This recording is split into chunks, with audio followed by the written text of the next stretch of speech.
Hello everyone, this is Dheeraj Suri and I welcome you all in Dheeraj Suri classes. So now today in this class, I have decided to record the questions of probability which have been asked in MA Economics Entrance Examination in Delhi School of Economics, DSC, from 1996 till 2021. 96 से 21 के period में जितने भी exams DSC ने लिए हैं और उसमें प्रोबेबिलिटी के जितने भी मल्टीपल चॉइस क्वेश्चंस आए हैं वो सब मैं रिकॉर्ड करने जा रहा हूँ आपके लिए। उन सब क्वेश्चंस को हमने कलेक्ट कर लिया है और मेरे ख्याल से मोर देन 96 क्वेश्चंस हैं, शायद कुछ ऐसे ही। तो वो सब क्वेश्चंस मैं आपको रिकॉर्ड करके समझाने वाला हूँ कैसे उनको सॉल्व करते हैं। प्रोबेबिलिटी इसलिए क्योंकि देखिए मैं ये देखता हूँ कि प्रोबेबिलिटी का क्वेश्चन हर साल कम से कम एक क्वेश्चन जरूर आता है। किसी किसी ईयर में तो 5, 6, 7 तक भी आए। आप एवरेज पकड़ सकते हैं 3 to 4 क्वेश्चंस की प्रोबेबिलिटी की। इसलिए एक हैवी वेट टॉपिक है डीएससी के पॉइंट ऑफ व्यू से। अगर on an average 3 to 4 questions आते हैं तो आपको उस पर जरूर फोकस करना चाहिए। इसलिए 1 साल, 2 साल, 3 साल नहीं, 96 से लेकर 21 तक ये पूरे टेन्योर में डीएससी ने जितने भी क्वेश्चन एमसीक्यू में मल्टीपल चॉइस क्वेश्चन से पूछे हैं वो सब मैं आपको सॉल्व करके दिखाने वाला हूँ। ऑब्वियसली एक क्लास में पूरा काम नहीं हो पाएगा, इसमें समय लगेगा, धीरे धीरे करके रिकॉर्ड होंगे। ठीक है, आज देखते हैं कहाँ तक जा सकते हैं। मैं 2021 से चल रहा हूँ, पहले 21 फिर 20 और फिर ये जो हमारा देखिए पीडीएफ है आपको मिल जाएगा यहीं पे, मैं नीचे लिंक में लगा दूंगा, यहाँ पे आप देख लीजिएगा। पहले 21 के क्वेश्चंस हैं, फिर 20 के, फिर 19, फिर 18, फिर 17, इस तरह से बैकवर्ड चल रहे हैं हम लोग। क्योंकि ज़्यादा रीसेंट जो उन पे लोगों का ज़्यादा फोकस होता है वो सब बच्चे ज़्यादा ध्यान से सीखना चाहते हैं। पुराने क्वेश्चंस का शायद कभी कभी उनको एक्सेस रहता भी है कहीं ना कहीं सोर्स से, लेकिन नए क्वेश्चंस का एक्सेस कई बार नहीं भी होता, इसलिए मैंने 21 से सॉल्व करने का स्टार्ट किया। तो ज़्यादा बातें ना करते हुए देखिए क्वेश्चंस की सीरीज को सॉल्व करना स्टार्ट करते हैं। राइट, सबसे पहला क्वेश्चन है, ये 21 में आया था। फर्स्ट 2 क्वेश्चन 21 के, मतलब 21 में 2 क्वेश्चन आए थे प्रोबेबिलिटी के। राइट, अगर इनके अलावा कोई क्वेश्चन मुझसे मिस हो गया, स्किप हो गया, अगर किसी ईयर में आ रखा और मैं उसको नहीं ले पाया हूँ तो आप कमेंट सेक्शन में बता दीजिएगा, मैं वो भी आपको सॉल्व कर बता दूंगा प्रोबेबिलिटी का। ठीक है, मैं प्रोबेबिलिटी की बात कर रहा हूँ, डिस्ट्रीब्यूशन की बात नहीं कर रहा हूँ, हाइपोथेसिस टेस्टिंग की बात नहीं कर रहा हूँ, कॉन्फिडेंस इंटरवल की बात नहीं कर रहा हूँ। I am talking about probability, जहाँ पे हमको प्रोबेबिलिटी फाइंड करनी है। ठीक है, उन क्वेश्चंस की बात कर रहे हैं। तो आइए स्टार्ट करते हैं। पहला क्वेश्चन है, suppose that participants with distinct names arrive for a conference. अलग अलग नाम के आदमी कॉन्फ्रेंस में आ गए हैं जी। The organizers have prepared name tags for all of them, but by mistake allocate the name tags randomly to the participants. Well, actually, when you are preparing the name tags, the allocation should have been systematic. The person Mr. X should be given the name tag of X. The person Mr. Y should be given the name tag of Y. But by mistake, they have given the name tags randomly. What is the expected number of participants who will receive their own name tag? See, there can be only one way. There can be only one way where correct name tags can be assigned. एक ही रास्ता है correct name tags देने का, बाकी सारे रास्ते गलत है। बाकी और भी कोई होगा तो उसमें किसी ना किसी को गलत जरूर मिला होगा। There is only one way by which you can allocate name tags correctly. X gets the name tags of X, Y gets the name tags of Y, Z gets the name tags of Z. Otherwise, if you allocate differently, it would be incorrect manner. So answer is essentially one. मैंने answer यहाँ पे highlight कर रखे हैं, लेकिन solve करके दिखाऊंगा आपको। So answer is essentially one. But if you want to find out, you can you can find out the answer as well. अगर आप चाहें find भी कर सकते हैं। कैसे?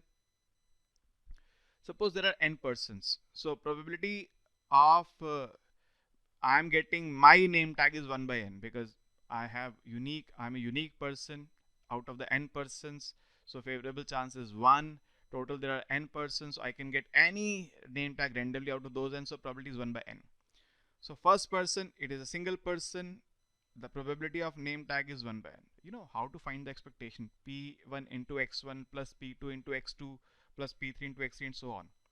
Second is also a unique person, it is only that person is also a single person, and the probability he is getting his name tag is 1 by n, so on and so forth. We can go in this way up to n terms. So we get 1 plus 1 plus 1 n times. into 1 by n. So n into 1 by n is nothing but 1. So this is a way to show, but it is a basically very conceptual thing that there is only one way to allocate the name tags correctly. So obviously the answer is 1. देख के 1 मालूम चल रहा है. मैं अब टिक नहीं लगा रहा हूँ, मैंने ब्लू से हाईलाइट कर दिया, आपको नजर आ रहा है आंसर 1 है. Second question. A fair coin is tossed until a head comes up for the first time. Find the probability of this happening on an odd numbered toss. Okay. So we will keep on tossing until head comes up. And we have to find the probability that the heads comes up first time on the odd number of toss. Okay. So that means the head should come up either on first toss or on third toss or on fifth toss or on seventh toss, and so on and so forth. So on and so forth.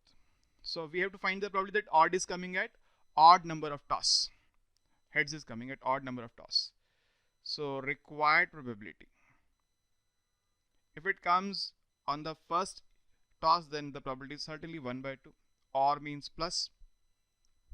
If head comes on third toss, then that means on the first two tosses we have got tails. The probability of tails is 1 by 2. So 2 times 1 by 2, 1 by 2 into 1 by 2 means 1 by 2 square. This is the probability of 2 tosses on first 2 trials into, on third toss we are getting heads, so 1 by 2.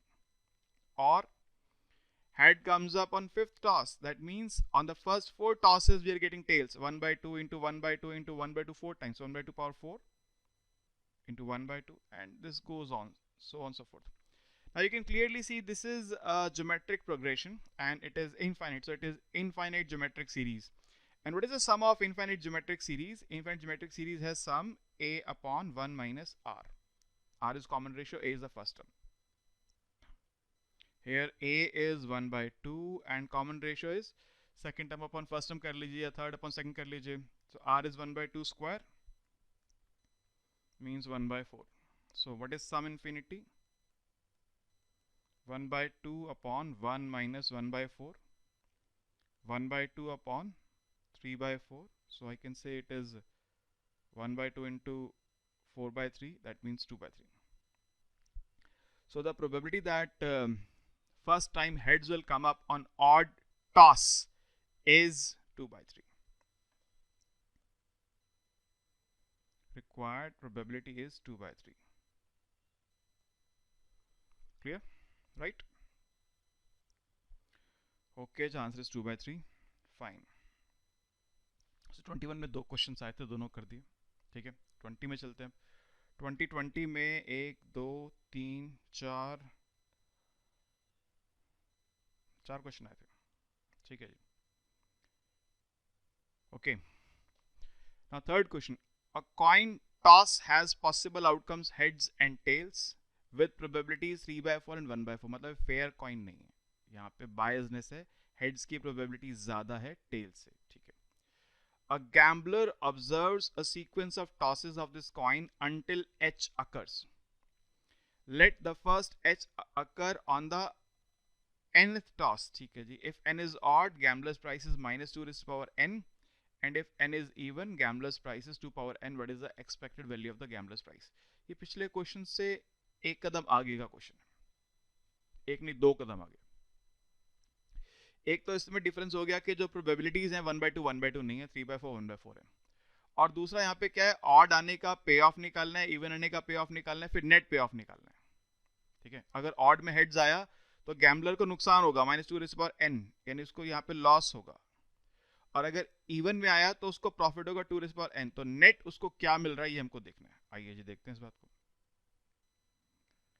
आपको पता है यहाँ पे probability of heads क्या है, 3 by 4 है. और probability of tails क्या है, 1 by 4 है.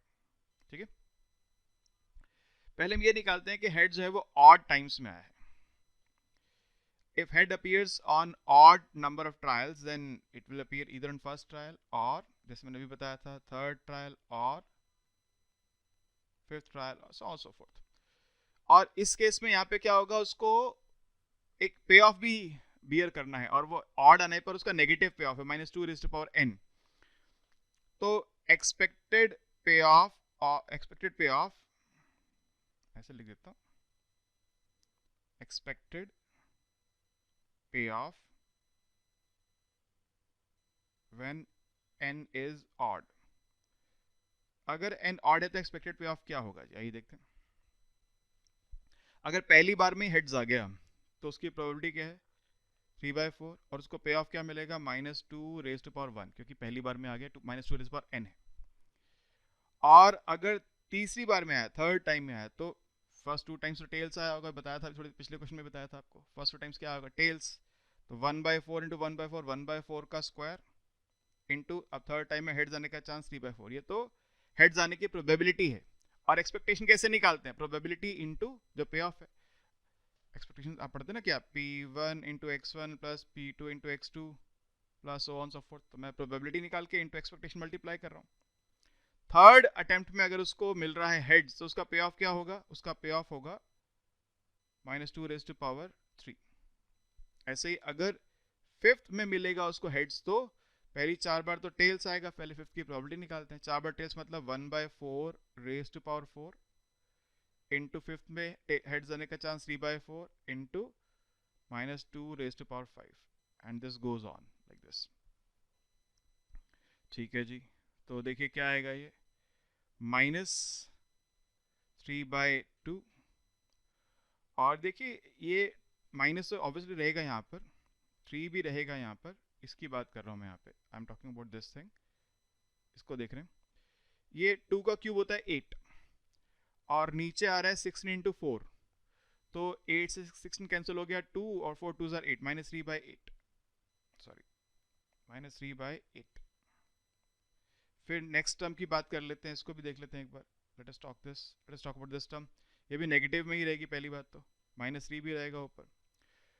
ऊपर है 2^5, नीचे है 4^4 इंटू 4। अब अगर आप देखें 4^4 जो होता है वो 2^8 होता है, 2^2 होता है, तो 2^10 हो गया नीचे, ऊपर 2^5, नीचे 2^10, तो नेट रहेगा नीचे 2^5 यानी 32, minus so on so fourth. तो यहाँ पर if I take minus common, तो 3/2 प्लस 3/8 प्लस 3/32, ये भी एक इनफाइनाइट बन रहा है आपके पास जीपी, जिसमें first term is 3/2 and common ratio is 1/4। तो एस इन्फिनिटी क्या होगा, एस इन्फिनिटी होगा, मैं अभी इसकी बात कर रहा हूँ, talking about this series only. तो एस इन्फिनिटी होगा a/1 - r, यानी 3/2/1 - 1/4, 3/2/3/4 यानी कि 2। सो एक्सपेक्टेड पे ऑफ क्या हो गया, बाहर माइनस साइन था, -2। ठीक है, हमने तो जो अंदर वाली टर्म्स थी उसका पहले सम निकाल दिया, बाहर माइनस साइन ऐसे था, उसको फिर हमने देखा नेट क्या आ रहा है, -2। ये तो तब है अगर ऑड नंबर पे उसका आ रहा हो हेड्स। अब अगर इवन पे आएगा तो क्या होगा, तो या तो सेकंड टाइम में आएगा, या फिर फोर्थ में आएगा, या फिर 1 2 3 4 5 या 6 में आएगा, या फिर so on so forth. Expected पे off if n is even. अगर n इवन है तो क्या होगा, इसमें कहा तो सेकंड टाइम हेड आएगा। सेकंड टाइम हेड आने का चांस क्या है, पहली बार टेल्स आया 1/4, फिर हेड्स आने का चांस 3/4, और इसका पे ऑफ कितना है, इसका पे ऑफ पॉजिटिव है, 2^n, सेकंड में आया तो 2^2 प्लस फोर्थ टाइम में अगर हेड्स आ रहा है मतलब पहले 3 बार टेल आया, तो 1/4 का क्यूब इंटू 3/4 इंटू 2^, क्योंकि पे ऑफ 2^n है, फोर्थ टाइम में आया तो 2^4 प्लस, अब अगर 6 में आया तो 5 बार शुरू में क्या आ चुका है, टेल आ चुका है, 1/4 इंटू 3/4, और क्योंकि 6 टाइम में आ रहा है हेड्स आपका 2^6 plus so on so fourth.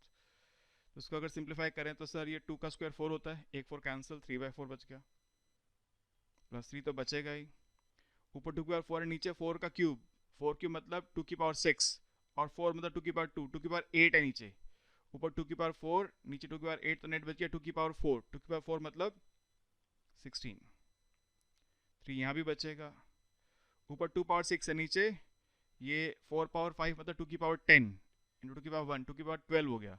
2 6 by 2 12, नीचे बच गया 2 की पावर 6, 2 पावर 6 मतलब 64, सो ऑन सो फोर्थ। तो ये भी इन्फाइनाइट जीपी बन रहा है।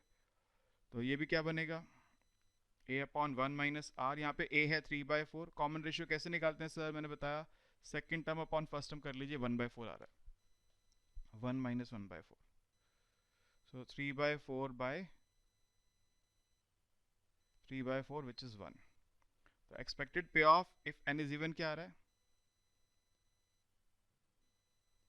इफ n इज इवन क्या आ रहा है 1। ऑड का क्या आ रहा था सर, ऑड का आ रहा था -2, इवन का आ रहा है 1, तो नेट क्या मिलेगा उसको, नेट क्या मिलेगा -1। सो नेट पे ऑफ क्या हो गया, expected payoff of odd e n is odd plus e n is even, यानी कि -2 + 1 यानी कि -1। तो ये हो गई ये कथा, समझ गए, -1 आंसर, राइट। थोड़ा सा लंबा था क्वेश्चन, लेकिन ठीक है जो भी है। Fourth question, suppose two fair dice are tossed simultaneously, what is the probability that total number of spots on the upper faces of two dice is not divisible by 2, 3 और 5। दो डाइस को एक साथ थ्रो करा, तो जो ऊपर दो नंबर्स आ रहे हैं उनका जो सम है वो 2 से डिविजिबल नहीं होना चाहिए, 3 से नहीं होना चाहिए और 5 से नहीं होना चाहिए। ठीक है जी। देखो सर, जो सम आता है ऊपर वो क्या होता है, अगर दो डाइस को आप टॉस करते हैं तो मिनिमम दोनों में 1 1 आएगा, तो सम 2 होगा मिनिमम, या फिर सम 3 होगा, या 4 या 5 या 6 या 7 या 8 या 9 या 10 या 11 या 12। इनमें से वो कौन कौन है जो 2 3 या 5 से डिवाइड होते हैं, 2 तो होता ही है, 3 भी होता ही है, 4 2 से होता है, 5 भी होता है, 6 और 2 दोनों से होता है, 7 किससे नहीं होता, ना 2 से ना 3 से ना 5 से, 8 2 से होता है, 9 3 से होता है, 10 2 और 5 दोनों से होता है, 12 2 और 3 दोनों से होता है, मतलब कौन बच गया 7 और 11। तो अगर सम 7 हो या 11 हो तो वो ना तो 2 से डिवाइड होगा, ना 3 से होगा, ना 5 से होगा। अब सम 7 कब हो सकता है सर, सम 7 हो सकता है 1 6 6 1 2 5 5 2 3 4 4 3। ठीक है, और 11 कब हो सकता है, 11 हो सकता है 5 6 6 5। तो टोटल कितने चांसेस हो गए, 1 2 3 4 5 6 7 8। सो रिक्वायर्ड प्रोबेबिलिटी क्या आ गई,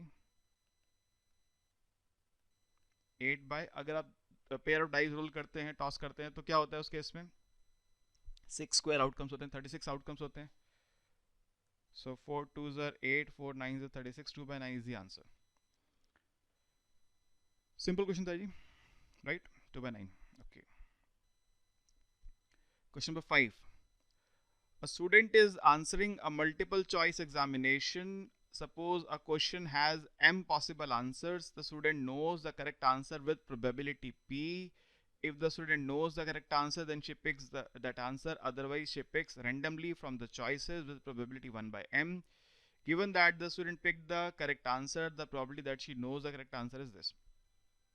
देखिए, अब तक जो मैंने क्वेश्चंस करे हैं, जो बच्चे हमसे पढ़ते हैं एमए इकोनॉमिक्स एंट्रेंस के एग्जाम में, हमारे मटेरियल से जो क्वेश्चन करते हैं, आप देखेंगे कि ये वाला जो क्वेश्चन है सॉल्व एग्जाम्पल है। पिछले वाले जो क्वेश्चन अब तक हमने करे हैं वो नंबर्स चेंज करे होंगे, लेकिन वो क्वेश्चंस आपने पहले प्रैक्टिस कर रखे हैं अपने स्टडी मटेरियल से। ठीक है, ये जो क्वेश्चन है मैं आपको सच्ची बताऊं तो ये बहुत पहले, अब मुझे पता नहीं 12th में, बहुत पहले 12th की एनसीईआरटी में ये क्वेश्चन था। ठीक है, तो मुझे ध्यान है जब बच्चे उस समय सेमेस्टर 1 में होती थी स्टैट्स इको ऑनर्स में, बड़ी पुरानी बात कर रहा हूँ, तो उस समय बच्चे आते थे तो पहले क्वेश्चन जब भी ट्रायल क्लास मांगते थे, सर ये क्वेश्चन करके दिखाओ पहले, उसमें उनकी कुछ क्वेरी होती थी। बच्चा 12 से नया नया आता है तो उसको थोड़ा सा कुछ क्यूरियोसिटी हो सकती है किसी क्वेश्चन को लेकर, मुझे ध्यान है, इसलिए इसको मैंने सॉल्व एग्जाम्पल डाल दिया था बुकलेट के अंदर। इतनी बार बच्चे पूछते थे, मैंने कहा यार इस क्वेश्चन लेके बच्चों को ज़्यादा ही लगाव है, तो उसको सॉल्व एग्जाम्पल बना के, आज भी बुकलेट के सॉल्व एग्जाम्पल में क्वेश्चन यही वाला है। ऑब्वियसली नंबर्स अलग हैं, थोड़े बहुत नंबर्स का फ़र्क है, तो ये है। तो क्वेश्चन देखते हैं, और ये डीएससी में ये क्वेश्चन ना जाने कितनी बार आया, अभी आप इस जर्नी में देखें कितनी बार नजर आएगा क्वेश्चन, आपको बहुत बार नजर आएगा ये वाला क्वेश्चन। एक स्टूडेंट है एमसीक्यू पेपर देने के, जैसे आपको देखते हैं ना कौन बनेगा करोड़पति, ये एग्जाम ही तो देख रहे हैं वाला है, इसमें 4 ऑप्शन हैं, आंसर आता है तो ठीक, अगर आपको आंसर आता है तो क्या गलत पे लगाओगे? नहीं, फिर तो सही पे लगाओगे, फिर तो प्रोबेबिलिटी क्या है? 1। अगर आपको आंसर आता है तो आपने सही आंसर पे टिक किया, इसकी प्रोबेबिलिटी क्या है? 1 है।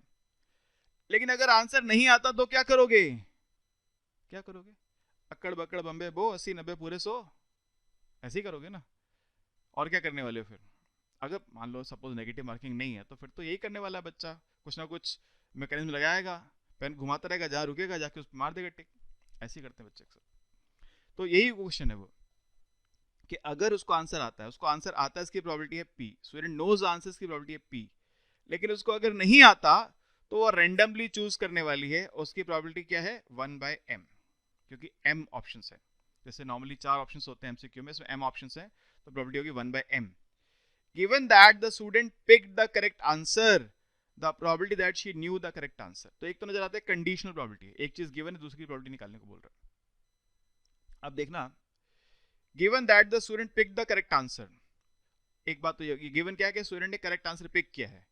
प्रोबेबिलिटी पूछ रहा है शी न्यू द आंसर, तो दो बातें होंगी, या तो शी न्यू द आंसर और she doesn't new the answer. या तो उसको आंसर आता होगा या नहीं आता होगा। आने पर भी करेक्ट आंसर मार्क किया जा सकता है, ऑब्वियसली आने पर तो करेक्ट आंसर ही मार्क करेगा स्टूडेंट, लेकिन ना आने पर भी तो करेक्ट आंसर मार्क किया जा सकता है बाई चांस। ठीक है जी। तो यानी ये जो बात है ना कि she pick the correct answer, ये तो दोनों से कनेक्टेड है। और वो जो दो इवेंट्स हैं, इधर शी नोज द आंसर और she doesn't know the answer, they are mutually exclusive and exhaustive. उसके अलावा तो कुछ नहीं है ना, या तो उसका आंसर आता होगा या नहीं आता होगा, तीसरी की पॉसिबिलिटी नहीं है, इसलिए एग्जॉस्टिव है। और इन दोनों की प्रोबेबिलिटीज का सम 1 है। ठीक है ना। ये तो नहीं हो सकता कि स्टूडेंट को आंसर आता भी और नहीं भी आता हो, तो इसलिए एक्सक्लूसिव है यहाँ पे ये दोनों इवेंट्स। एक्सक्लूसिव एग्जॉस्टिव की अगर प्रोबेबिलिटी पूछता है और उनमें कॉमन इवेंट गिवन दे देता है, क्योंकि जो उसको आंसर उसने करेक्ट पिक करा है कॉमन है, तो हम यहाँ पे क्या लगाते हैं? Bayes theorem. जो हमको प्रोबेबिलिटी जिसकी पूछ रहा है, मैं फिर से बोलता हूँ, प्रोबेबिलिटी इसकी पूछ रहा है शी न्यू द आंसर, तो यहाँ पे दो बातें, इधर शी न्यू द आंसर और she doesn't new the answer. तो ये जो दो बातें हैं, दे आर म्यूचुअली एक्सक्लूसिव। आपको या तो आंसर आता है या नहीं आता, इसलिए एक्सक्लूसिव है। कोई तीसरा ऑप्शन तो नहीं है ना, या तो आंसर आता होगा या नहीं आता होगा, इसलिए एग्जॉस्टिव भी है। एक्सक्लूसिव एग्जॉस्टिव में से किसी एक की प्रोबेबिलिटी आपको पूछ रहा है और उनसे जो कनेक्टेड इवेंट है उसकी प्रोबेबिलिटी गिवन है, तो क्या लगाते हैं? Bayes theorem. डिटेल में पढ़ा हुआ बेस थ्योरम। ठीक है, फिर मैंने एक बार एक रफ आइडिया दे दिया ताकि आपको एक मालूम हो जाए कि हम बेस थ्योरम यहाँ पे क्यों लगा रहे हैं। तो सर देखिए क्या करने वाले हैं यहाँ पे हम यहाँ पे पहले इवेंट डिफाइन करते हैं, H1 student knew the answer, H2 student doesn't knew the answer। ठीक है। इवेंट E क्या गिवन है आपको? she picked the answer correctly, student picked correct answer। तो P H1 हमको गिवन है, क्या गिवन है जी? कि उसको आंसर पता है, इसकी प्रोबेबिलिटी P है। अगर आपको आंसर पता है इसकी प्रोबेबिलिटी P है, तो नहीं पता इसकी प्रोबेबिलिटी क्या है सर? 1 - P, और तो कोई ऑप्शन है नहीं। दो ही बातें, या तो आंसर पता है या नहीं पता। और P E ऑब्लिक H1, आपको आंसर पता है और आपने सही आंसर पिक करा है। देखिए कोई आदमी अगर सुसाइडल मिशन पे गया तो वो तो सुसाइड करेगा ही, लेकिन एक रैशनल, हम तो एक रैशनल स्टूडेंट की बात कर रहे हैं। अगर किसी स्टूडेंट को आंसर आता है तो वो गलत क्यों पिक करेगा? वो तो सही पिक करेगा, श्योर इवेंट है। अगर स्टूडेंट को आंसर पता है तो वह करेक्ट आंसर ही पिक करने वाला है, गलत नहीं पिक करने वाला इस केस में। श्योर इवेंट है, श्योर इवेंट की प्रोबेबिलिटी क्या होती है? 1। P E ऑब्लिक H2, उसको आंसर नहीं आता, लेकिन M ऑप्शंस में से कोई एक तो सही है ना, तो उसने बाय चांस वो करेक्ट ऑप्शन पिक कर लिया, उसकी प्रोबेबिलिटी क्या है? 1/m। आपको यहां पे पूछ रहा है P H1 ऑब्लिक E, उसके लिए हमको पहले PE निकालना पड़ता है। PE क्या होता है? P H1 into PE oblique H1 plus P H2 into PE oblique H2, बोलते हैं लॉ ऑफ टोटल प्रोबेबिलिटी। सभी केसेस की प्रोबेबिलिटी आपने निकाल दी। P H1 है P, E ऑब्लिक H1 है 1 प्लस P H2 है 1 - P और E ऑब्लिक H2 है 1/m। तो P प्लस 1 - P/m। आपको चाहिए यहाँ पर P H1 ऑब्लिक E, वो क्या होगा? P H1 into P E oblique H1 upon, sir क्योंकि मैं भी कंसेप्ट नहीं पढ़ा रहा हूँ तो मैं फॉर्मूलाज आपको आते हैं, ये थोड़ा बहुत तो लिबर्टी लेके चल रहा हूँ, ठीक है। अब किसी को फॉर्मूला ही नहीं आते हैं तो उसको पहले बेस थ्योरम की पूरी हमारी क्लास को जाके पढ़ना पड़ेगा। तो पी एच वन क्या है सर? पी एच वन हमने देखा वो है पी ई एच वन है 1, p into 1 by p plus 1 minus p by m. मगर आंसर में पी एम दे रखा था, मतलब ये एल्सियम लेके ऊपर लेके गया इसको, तो p upon p m plus 1 minus p by m, तो यानी p m upon p m plus 1 minus p, ठीक है। ओके, ऑप्शन में उसने एक एक काम और कर रखा है, वो तो देखो ऑप्शन की बात है, अब तो ऑप्शन में क्या दे रखा है इसमें, इसने क्या किया, इन दोनों में से p कॉमन ले लिया, m into p divide by p common लेंगे तो 1 plus m minus 1 into p, m p upon 1 plus m minus 1 p, option number A, ठीक है। ये तो सिंपल सी बात थी, इसके बाद तो सिर्फ आपको जो थोड़ा बहुत मैनिपुलेशन वो करना था। वैसे आंसर ये भी आंसर ही है, देखिए ये भी आंसर ही है, ये भी आंसर है, ये भी आंसर है, ये भी आंसर है, ये भी अब वो ये करता है कि जब क्वेश्चन सेम पूछता है मगर कई बार आंसर को प्रेजेंट करने का तरीका दूसरा कर देता है। जैसे आपने क्वेश्चन जब देखा है तो इसमें हमने जो क्वेश्चन क्लास में करवाया हुआ है, जो मैं जिसकी बात कर रहा था कि जो हमारी बुकलेट के अंदर सॉल्व है, वहाँ पे क्वेश्चन के चार करेक्ट, एक क्वेश्चन के 4 ऑप्शन हैं, तो यहाँ पे उसको m ऑप्शन कर दिया, इतना ही चेंज करा उसने। तो जिसको कंसेप्ट पता है, क्वेश्चन सॉल्व करना आता है, वो इजिली कर लेगा, ठीक है। चलिए, तो ये हुई कहानी जैसी। अगले क्वेश्चन पे चलते हैं अब जरा हम लोग। क्वेश्चन नंबर 6, ये भी 2020 में ही आया था। कह रहे A and B play a best of 7 table tennis match. अच्छा, एक बात मैं अगर देखूं तो मुझे अक्सर बच्चे ये बात बोलते हैं, सर 2020 तो कोविड ईयर था, 2020 में तो एक्स्ट्रा ऑर्डिनरी पेपर्स आए थे, अनप्रेसिडेंटली हार्ड क्वेश्चंस थे जो कभी पहले देखे नहीं थे, ऐसे क्वेश्चन थे, ये था वो था। आपके सामने सर, ठीक है, आपके सामने है अभी, देखिए। और जैसे जैसे आगे बढ़ते जाएंगे वो समझ में आता जाएगा क्वेश्चन कितने रिपीट होते हैं, कितनी बार क्वेश्चन डीएससी रिपीट करता रहता है, थोड़ा बहुत मैनिपुलेशन करके वही क्वेश्चन रिपीट करता रहता है। ये सीरीज बनाने का मेरा पर्पस क्या है कि बच्चे मुझसे पूछते हैं सर हर साल तो नए क्वेश्चंस आते हैं डीएससी में, तो मैं पुराने 10 ईयर क्यों करूं। ये आपको सीरीज सिर्फ प्रोबेबिलिटी की कर रहा हूं मैं, ठीक है ना। इसी से आइडिया हो जाएगा कितनी रिपीटेशन होती है, देखते चलिए। और फिर रिपीटेशन नहीं भी हो तो आपकी कंसेप्चुअल क्लैरिटी कितनी है, आपको कितना समझ में आया है, वो सब पता चलता है। हाँ जी, हाँ एक चीज़ और भी आप कर सकते हैं, जैसे मैंने कहा कि ये पीडीएफ आपको मिल जाएगी नीचे, मैं नीचे लिंक्स में लगा दूंगा इसको। आप एक काम कर सकते हैं कि आप वीडियो ना देखें, पहले पहले खुद से क्वेश्चन सॉल्व करें। आंसर तो सामने है ना आपके, आंसर मैंने लिखा हुआ है कौन सा आंसर, आप खुद सॉल्व करें, देखिए आप उस आंसर तक पहुंच पा रहे हैं कि नहीं पहुंच पा रहे हैं। नहीं पहुंच पा रहे हैं तो वीडियो की हेल्प लीजिए, फिर आपका एक टेस्ट भी हो जाएगा कि आपको कितना समझ में आया अभी तक। देखिए कह रहे कि A and B play a best 7 table tennis match, that is the first to win 4 games will win the match. 7 match होने, जो फर्स्ट 4 गेम्स जीत जाएगा मैच जीत गया, ठीक है, सिंपल सी बात है। 2 players are equally likely to win any of the games, यानी किसी एक प्लेयर के जीतने का चांस 1/2 है। The probability that match will end in 6 games is less than probability that it will end in 7 games, equal to probability that it will end in 7 games, greater than probability that it will end in 7 games, none of these, ठीक है। देखो 2 player हैं, एक का नाम है ए, एक का नाम है बी। ए जीतेगा इसका चांस है 1/2, बी जीतेगा इसका चांस है 1/2, ठीक है। 7 मैच होने, जो पहले 4 जीत गया मैच खत्म। पहले 4 मैचेस लगातार ए जीत गया, पहला जीता, दूसरा जीता, तीसरा जीता, चौथा जीता, मैच वहीं खत्म, कहानी खत्म। 5, लेकिन अगर 4 में से कोई एक हार गया तो 5वां मैच होगा, फिर 5वां अगर ए जीत गया, 4 में से कोई 3 जीता था, 5वां जीत गया तो 4 हो गए उसके, मैच खत्म। नहीं जी, वो 5 में से 3 जीता है, 5 में से 3 जीता है, फिर छठा मैच होगा, अगर छठा मैच भी ए जीत गया तो 6 में से 4 हो गए उसके, ए जीत गया, मैच खत्म। लेकिन अगर वो 6 में से 3 जीता है, 6 में से कोई 3 जीता है, तो यानी बी भी 6 में से 3 जीता है, फिर 7वां मैच होगा और वो मैच अगर ये जीतेगा तो उसके बाद मैच खत्म होगा। समझ रहे? तो ये जो गेम है 6 मैचेस में खत्म होगी, इसकी प्रोबेबिलिटी निकालते हैं, या फिर 7 मैचेस में खत्म होगी, इसकी प्रोबेबिलिटी निकालते हैं। Probability game ends in 6 matches, 6 matches में गेम खत्म हो रही है। ऐसा कब हो सकता है कि एक प्लेयर 5 में से 3 जीता हुआ है, 5 में से 3 जीता हुआ है और छठी गेम भी वही जीत रहा है।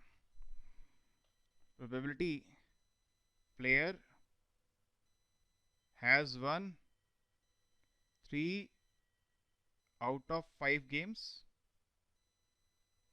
and player wins 6th game। कोई एक player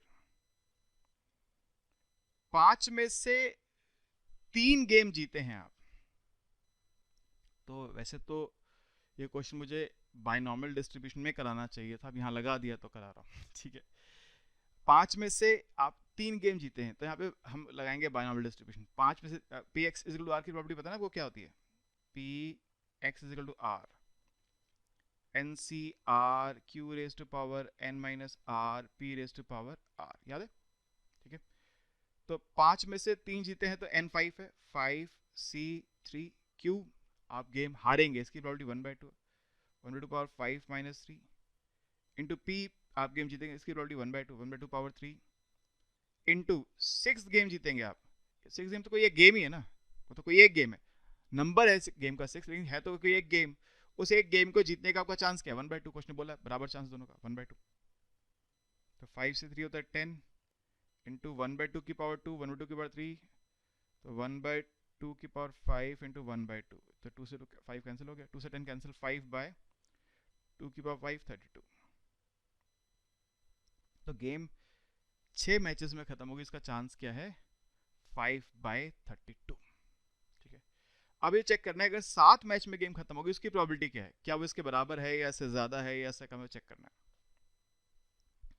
probability game ends in 7 matches.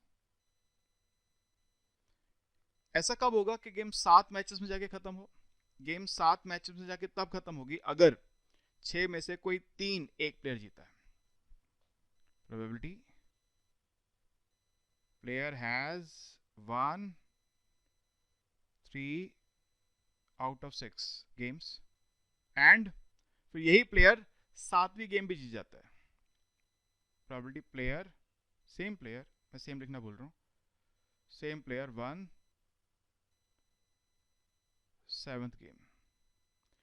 तो यहाँ भी फिर से लगेगा बाइनॉमियल डिस्ट्रीब्यूशन, 6c3q यानी 1/2 पावर 6 माइनस 3 p यानी 1/2 पावर 3 इंटू 1/2। 6c3 होगा आपका 6 factorial divide by 3 factorial, 3 factorial 1/2 की पावर 6, 1/2 की पावर 7।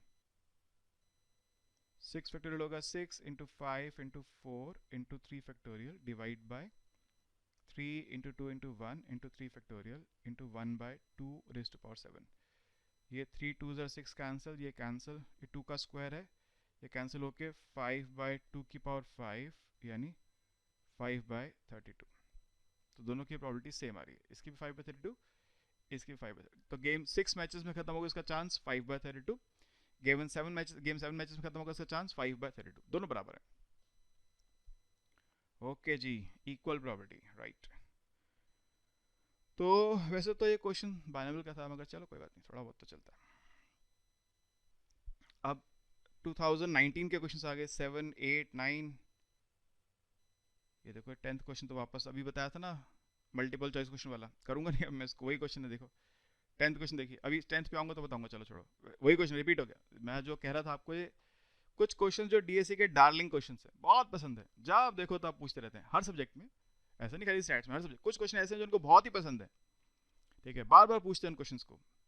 तो ऐसा ही क्वेश्चन वो था जो अभी मल्टीपल चॉइस वाला है, और ऐसा ही क्वेश्चन 7th भी है, ये भी अदला बदली करके बार बार पूछा हुआ इन्होंने। दो बुक्स हैं, दो बॉल्स हैं, दो बच्चे हैं, ऐसे करके चेंज करते रहते हैं।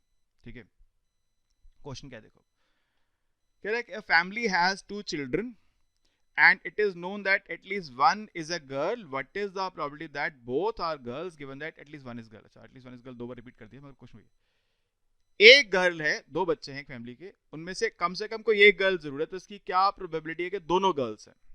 ये क्वेश्चन, एक बैग में बॉल्स हैं रेड और ब्लू, हमने दो बॉल निकाली हैं, एक बॉल रेड है तो दोनों रेड है, इसका क्या चांस है? ऐसे करके कई बार कई तरह के कॉइन है, कार्ड्स हैं, तो ऐसे करके क्वेश्चन कितनी दफा पूछा हुआ है, बॉयज गर्ल्स जो अभी आपने देखा। तो सर अगर दो बच्चे हैं तो सैंपल स्पेस क्या हो सकता है? या तो दोनों गर्ल्स हो सकती हैं, एक गर्ल एक बॉय हो सकता है, एक बॉय एक गर्ल हो सकता है, दोनों बॉय हो सकता है। बच्चे सर एक गर्ल बॉय एक बात नहीं होगी? नहीं, पहला गर्ल दूसरा बॉय या पहला बॉय दूसरा गर्ल, फर्क है ना, दोनों बातों में फर्क है। तो इवेंट ए हमको किसकी प्रोबेबिलिटी चाहिए? Both are girls, both are girls. Event B क्या गिवन है? At least one is girl. हमको चाहिए probability A oblique B, B given है और ए की प्रोबेबिलिटी चाहिए, कंडीशनल प्रोबेबिलिटी क्या होगा? P A and B divide by probability of B. At least one girl क्या है सर? ये केसेस हैं एटलीस्ट वन गर्ल के। एटलीस्ट वन गर्ल मतलब वन गर्ल या two girls, 3 out of 4 cases, 3/4। A and B at least one girl both girls, अगर दोनों girls होंगी तो एटलीस्ट वन गर्ल तो अपने आप ही हो जाएगा, तो एक ही चांस है, 1/4। तो 1/4/3/4 1/3 इज द आंसर। ठीक है सर, ये भी बहुत पसंदीदा क्वेश्चन है डीएससी का, कितनी दफा पूछ डाला उन्होंने, कुछ हिसाब किताब नहीं है, बहुत बार पूछ लिया। 8th क्वेश्चन पे आते हैं, चलिए। कह रहे हैं कि in a roll of 2 fair dice, X is the number on the first die, Y is the number on the second die. Which of the following statements is true? एक एक करके सबको चेक करना पड़ेगा। दो डाई रोल कर रहे हैं, X फर्स्ट डाई है पे आया हुआ नंबर है, Y सेकंड डाई पे आया हुआ नंबर है। थोड़ा सा अनकन्वेंशनल क्वेश्चन है ये, थोड़ा सा डिफरेंट है, इसमें सोचना पड़ेगा आपको, एग्जाम में ऐसा क्वेश्चन आएगा तो। देखिए मैं आपकी हेल्प करता हूँ। X में क्या आ सकता है? X क्या हो सकता है? 1 या 2 या 3 या 4 या 5 या 6। Y क्या हो सकता है? 1 या 2 या 3 या 4 या 5 या 6। X1 Y1 इसका चांस क्या है? 1/36, एक ही चांस है 1/1। X1 Y2 एक ही बार आएगा, टोटल चांसेस 36 होते हैं, 1/36। X1 Y3 एक ही चांस है, टोटल 36 है, 1/36। सब कुछ क्या है? 1/36 1/36 1/36, ऐसे पूरी टेबल में सब में 1/36 1/36 1/36, सब में 1/36 आएगा, एवरीथिंग इज 1/36। वो कह रहा है कि अब आपको इसके बेसिस पे, इस इंफॉर्मेशन के बेसिस पे चेक करना है कि क्या x minus y x plus y dependent है या इंडिपेंडेंट, ऐसे कुछ चेक करने को बोल रहा है। तो देखिए, अगर हम ये कहते हैं कि a and b are independent, events a and b are independent if PA and B is equal to PA into, अगर ऐसा हो जाए तो हम कहते हैं इवेंट्स इंडिपेंडेंट है, वरना इंडिपेंडेंट नहीं। तो probability x minus y and x plus y should be equal to probability x minus y into probability x plus y. तो हम यहाँ पर एक कुछ इंस्टेंस लेके कुछ सॉल्व कर सकते हैं। इंस्टेंस मतलब मैं ले लेता हूँ, लेट, इन्हीं में से लूंगा जो मेरे पास ऑप्शन है। Let x is 1 and y is 1, तो x माइनस वाई क्या होगा? x माइनस वाई होगा 0 एंड x प्लस वाई क्या होगा? x प्लस वाई होगा 2। ठीक है, तो मैं फाइंड करता हूँ probability x minus y is equal to 0 and x plus y is equal to 2। ये कब होगा? देखो, ये दोनों बातें सिर्फ एक ही केस में होगी, जब x भी 1 हो y भी 1, वरना कभी दोनों एक साथ नहीं होंगी, कोई एक होगी दूसरी नहीं होगी। आप कहेंगे सर x माइनस वाई 0 तो 2 पर भी होगा, 3 पर भी होगा, लेकिन वहां पर फिर x प्लस वाई 2 नहीं आ रहा होगा ना। ठीक है, तो दोनों बातें एक साथ सिर्फ एक जगह होंगी, कहां पर? जब x भी 1 है y भी 1 है। तो सिर्फ एक ये यूनिक सिचुएशन है, तो उसकी प्रोबेबिलिटी क्या है? 1/36 1/36। और अब मैं अलग निकालता हूं, probability x minus y is equal to 0 कब होगा सर? अलग से निकालें अगर तो 1 1 पे भी 0 होगा, 2 2 पर भी 0 होगा, 3 3 पर भी 0 होगा, 4 4 पे 0 होगा, 5 5 पे 0 होगा, 6 6 पे 0 होगा। तो 6 चांसेस हो गए हमारे पास। 6/36 1/6। और probability x plus y is equal to 2 कहाँ होगा? सिर्फ एक जगह 1 1 पे, वरना कभी नहीं होगा। और कुछ भी अब लेंगे तो 2 से बड़ा ही आएगा। 2 सिर्फ 1 1 पे आता है, 1/36। तो अब मैं निकालता हूँ probability x minus y is equal to 0 into probability x plus y is equal to 2, ये आएगा 1/6 इंटू 1/36 यानी 1/216। क्या दोनों इक्वल हैं? क्या दोनों इक्वल? नहीं जी, इक्वल नहीं है। Probability x minus y is equal to 0 and x plus y is equal to 2 is not equal to probability x minus y is equal to 0 into probability x plus y is equal to 2। एक exception आ गया मतलब rule नहीं है। एक जगह equal नहीं आ रहे मतलब ये रूल नहीं है। तो मतलब ये इवेंट्स इंडिपेंडेंट नहीं है। तो मतलब कैसे इंडिपेंडेंट है? Therefore x minus y and x plus y are dependent events. Okay जी। तो वैसे तो ए करेक्ट लग रहा है मेरे को, लेकिन क्योंकि नीचे ऑल ऑफ द अबव भी लिखा है तो मुझे और भी एक चीज चेक करनी चाहिए, कम से कम एक जरूर चेक करनी चाहिए। ठीक है। सेकंड है x square and y are independent random variables. आइए इसको चेक कर लेते हैं। P x square is equal to 1 and वही इंस्टेंस में वही ले रहा हूँ, x1 y1 ले रहा हूँ। X square is equal to 1 and y is equal to 1। X square 1 कब होगा? जब x 1 हो या -1 हो, आप ये बोलेंगे। लेकिन डाई के केस में -1 नंबर तो आता ही नहीं है, तो वहां से 1 हो सकता है। तो एक्स स्क्वायर 1 तब होगा जब x क्या होगा 1, यानी this is equal to probability x is equal to 1 and y is equal to 1। x is equal to 1, y is equal to 1 की प्रोबेबिलिटी है 1/36। देखा आपने? x1 y1 की प्रोबेबिलिटी क्या है? 1/36। अब अलग अलग निकालते हैं।